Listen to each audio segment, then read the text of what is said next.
एक बार बुद्ध भगवान एक गांव में उपदेश दे रहे थे। उन्होंने कहा कि हर किसी को धरती माता की तरह सहनशील और क्षमाशील होना चाहिए। क्रोध ऐसी आग है जिसमें क्रोध करने वाला दूसरों को जलाएगा और खुद भी जल जाएगा। सभा में सभी शांति से बुद्ध की वाणी सुन रहे थे, लेकिन वहाँ स्वभाव से ही अति क्रोधी एक ऐसा व्यक्ति भी बैठा हुआ था जिसे ये सारी बातें बेतुकी लग रही थी। वो कुछ देर ये सब सुनता रहा, फिर अचानक ही आग बबूला होकर बोलने लगा। तुम पाखंडी हो, बड़ी बड़ी बातें करना यही तुम्हारा काम। तुम लोगों को भ्रमित कर रहे हो। तुम्हारी ये बातें आज के समय में कोई मायने नहीं रखती।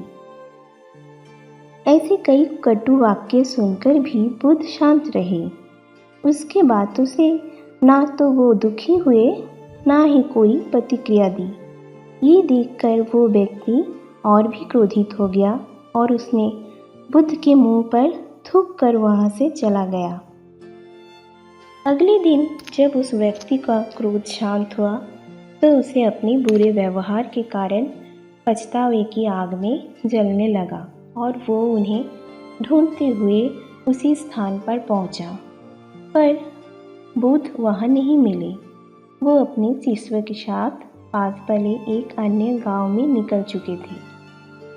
उस व्यक्ति ने बुद्ध के बारे में लोगों से पूछा और ढूंढते ढूंढते जहां वो प्रवचन दे रहे थे वहां पहुंच गए। उन्होंने देखते ही उनके चरणों में गिर पड़ा और बोला, मुझे क्षमा कीजिए प्रभु। बुद्ध ने पूछा, कौन हो भाई? तुम्हें क्या हुआ है? क्यों क्षमा मांग रहे हो? उसने कहा, क्या आप भूल गए? मैं वही हूँ जिसने कल आपके साथ बहुत बुरा व्यवहार किया था। मैं शर्मिंदा हूँ। मैं मेरे दुष्ट आचरण की क्षमा याचना करने आया हूँ।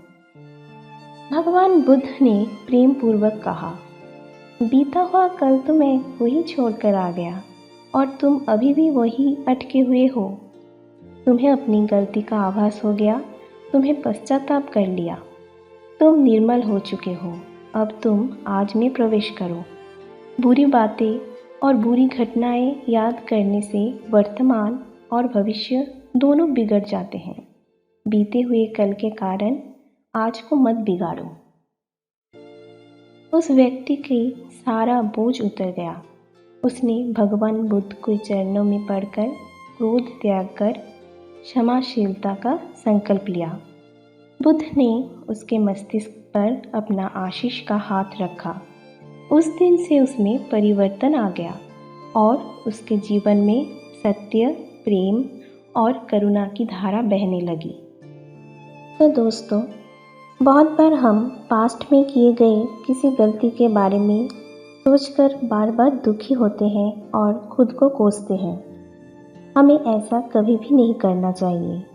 गलती का एहसास हो जाने पर हमें उसे कभी ना दोहराने का संकल्प लेना चाहिए और एक नई ऊर्जा के साथ अपना आने वाला कल पर ध्यान देना चाहिए। धन्यवाद।